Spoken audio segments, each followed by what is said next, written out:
you know? I want truth. I don't want anything that is saccharine coated. Like, don't give me it. Don't give me like, you know, do you want the good news or the bad news? I just want the news. There is no good or bad with that. You don't have to treat me in kid gloves. I would rather the truth than a half truth, because to me, a half truth is still a full lie. And this is where we've got to be open to accept the full truth. We've got to be open to look at ourselves and see that truth as well. Where are we hiding behind excuses? Where are we, you know, still living in the same stories? Where are we blaming somebody else for us not going out and living the life that we need to or we want to? Because the thing is, we can only get clarity when we are being clear with other people, clear with ourselves, and when we are in complete transparency. So this Gemini moon is talking about choices and changes and chances. So we have to make the choice. Do we stay in this revolving door, or do we go out and venture, you know, and see where we're going? Do we make the changes? Because if nothing changes, then nothing changes. And do we take the chances? Because when we are lying on our deathbed, we will only regret the chances we didn't take. Now, I was talking to somebody the other day and they were on about the one that got away, you know, and they were telling me about this relationship with this guy and blah, blah, blah. And yeah, they were the one that got away. And I said, but why didn't you pursue it? Well, it was blah, and now it's too late. And it was like, no, you know, when I look at my life, I see that every relationship or every stage I've been in with it, I have grown from it. So there is no one that got away, you know, there isn't, because that isn't how life works. If something ends when it ends, that's because that lesson has been learned, or it should have been learned. And then we move on and we evolve.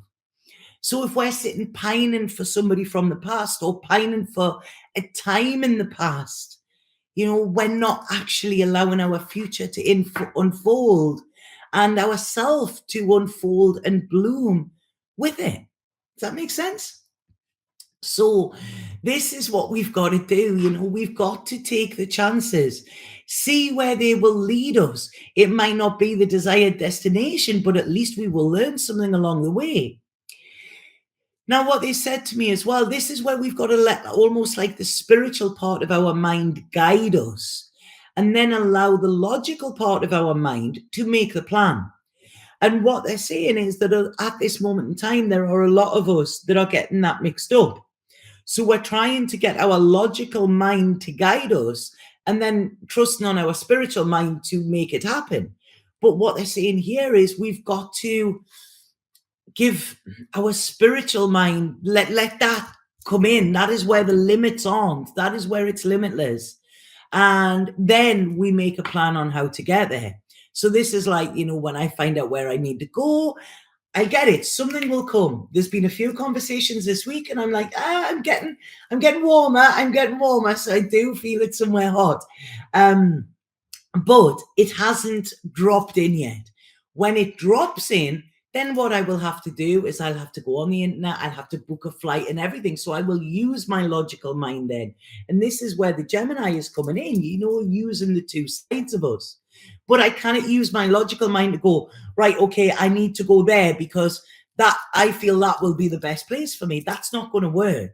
You know, if I'm going, all right, okay, well, the rents are cheaper there, or blah, blah, blah, or using any other different way, that is not going to work for me. So it's got to be, let my spiritual mind let it drop in, and then let my logical mind do the execution of how to get there. So another thing that it's asking us to look at is, what are our core values? Now, this was something that we worked in within the alchemy of the soul, and it's very, very different to what we think we are, what we think they are. But when we're looking at our 5 core values, we then need to look at, are we working with them? Because when we get our core values, it's there's 5 of them, and this gives us whatever we're doing, we tick off. Does it have this? Does it have that? Does it have that? Does it have that? Does it have that? Yes, right, I'm going for it. If it doesn't have all of them, then it is not somewhere or something that we should pursue, because this will take us out of integrity. And we need to look at the integrity that we're in as well, this alignment, this walking and this talking and walking our talk. Is it in alignment with who we are on a soul level as well? So wherever it is you're wanting to go, the questions that are coming up with this is, what is it you want and why is it you want that? I hear so many people, especially in the UK, where they're saying, oh yeah, I want to win the lottery. And I question them on it and I'd say, why do you want to win the lottery? Well, because then I'll have loads of money. And I'm like, yeah, and then what will you do with all of that money? And I feel people, they think with money, life will be fine. And I can tell you it's not. Yes, it helps. It's not a bad thing. But if we're relying on that to make us happy, we will always be unhappy. Okay. I know, and I have worked with some very, very successful people, as clients, and they come to me because they've had the success. They've done everything they set out to do. They have more money than they can imagine, yet they're sitting there and their soul is starved. So this is when they go, right, what's missing? I've done what I needed to do, but I'm not where I thought I would be. And we take them back and we realize that, they're not tapping into their creativity. Their CV might be amazing, yet their social life, their interactions, their connections, their relationships are bankrupt. It doesn't matter what they've got in the bank. So this is where we need to have a look at, what is it we want from our life and why do we want that? And so these are questions that are like, they're pretty hard.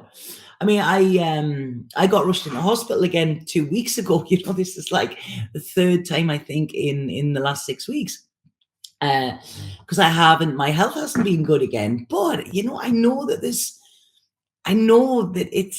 there's a block in me that is causing this block. So I was talking and I was like, you know what, if this is my time, because like I say, I really felt it over the lunar eclipse. I felt it was in my 8th house, and I really felt, death was near. Obviously it was Hendrix. And I was like, is there anything that I haven't done or anything that I would regret? And it's like, no, I think the only thing I've never been successful in my life, every dream I've ever had, I've done. And now this is the problem. It's like, what is my dream now? I don't know. If I knew it, I could work towards it. So this is why I'm just leaving it up to spirit. And I feel the only thing within my life is, it's I feel having that, that relationship that is healthy and has longevity.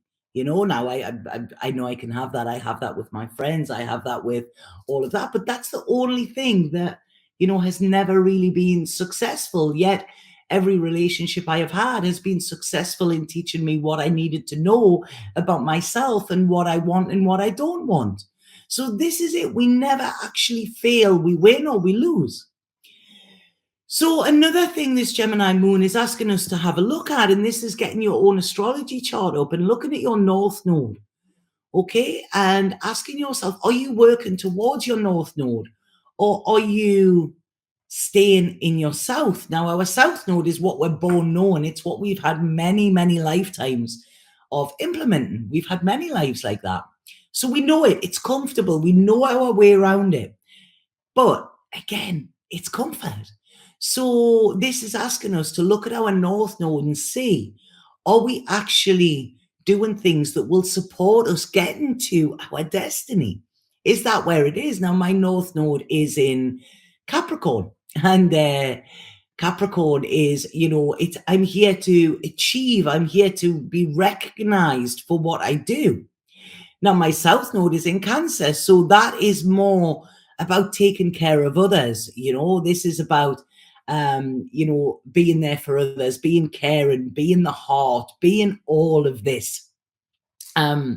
And I've done that. I've done that for so long. But this actually, putting myself out there, I mean, these are the only videos I do. I don't advertise. I don't anything like that within my work. But what it's pushing me to do is saying, you need to be somewhere where you're recognized for your work.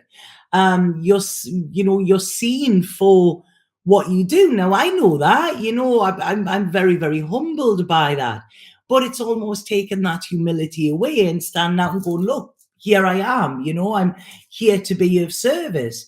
And where can I do that best? Not just where I can serve others, but where I can be served back. So this is where this Capricorn moon comes in, because that will then, there's more security comes with it and things like that. So it's almost going from this feminine soft way into this kind of using my brain a little bit more. So this, I'm only using me as an excuse because, I don't know every single one of your north nodes or south nodes.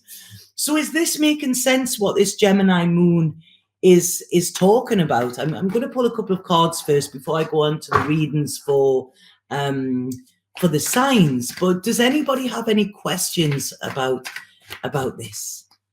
Does anybody hey, Sherry. And good night, Irene and Magic Me and Deborah.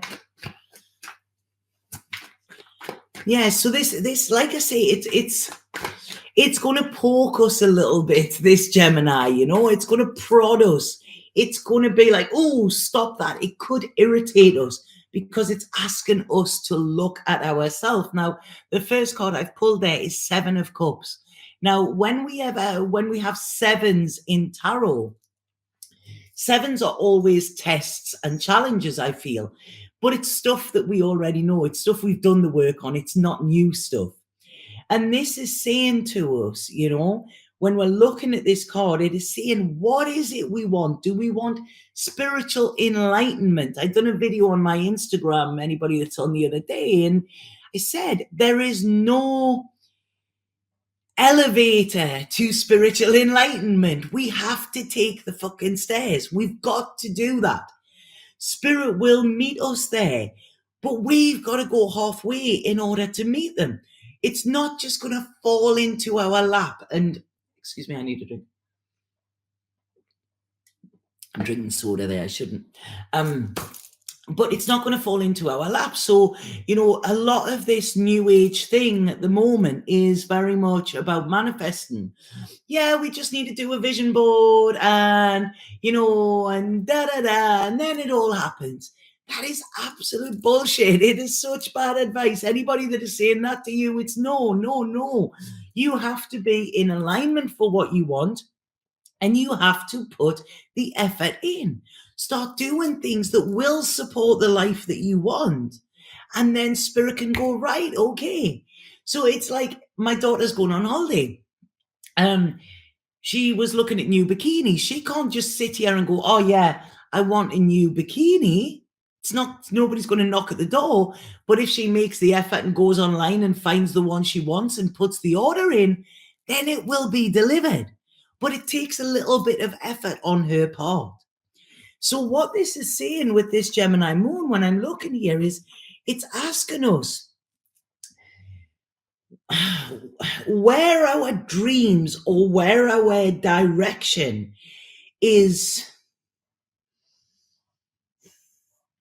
still being guided by our conditioning. Okay? What is real to us now, not what was real to our parents, not what was real to, our friends that we grew up with or whatever. What is real to us? Because we cannot stay in that womb forever. We can't. We've got to get out. We've got to grow. So this is asking us to make a list. Make a list of where you think you're going in your life, what you think you're striving to, okay? And then have a look and see how many of these ideas were actually given to you rather than you actually forming them yourself. because this has taken us back into the shadow of our past. Now, there is nothing wrong with shadow, okay? When we face our shadow stuff, this is when it ceases to have control over us. And again, this is going to be another vulnerable share, but you know, this is what I do. I'm transparent. So on the day that Hendrix passed, I spent the day before with him, with my daughter and her partner, and we knew it was time, and we took him to the vet on the Wednesday, not realizing that that would be it. And when he got there, you know, it was the healthy thing to do, and we lay with him, and I stroked his head, and I told the vet he'd gone before she knew, because I felt him go. And I went back to my place, and God, it's really, really hard today. This is the first time I've done this in probably about 13, 14 years. And God, I binged. I needed to be, these feelings were, it was horrible. There was something that I needed and I couldn't get it anywhere. You know, I was looking for anything. I couldn't find it in food. I couldn't find it in weed. I couldn't find it in anything, you know, but there was this horrible, and at the time I felt the shame that I felt for actually abusing my body in the way that at one time was a normal thing for me to do. The shame connected with that was harsh, yet I'd done it because I needed to feel something other than what I was feeling. But what I had to do in that moment was observe it without judgment and see that I was having this internal battle within myself of grief, of fear, of kind of, you know, wanting to hold on to something that had been a part of my life for so long. So when I had to sit with my shadow, I realized that it had something to teach me, that when I feel empty, I feel like I need to fill this void in some way. Whereas what I was taught in that moment is when I feel empty, or when I am empty, that just means that I can go out and I can fill that with other things again. Does that make sense? Rather than things that are going to be a quick fix. If I am empty, then that means it's time to go and find what will make me full again.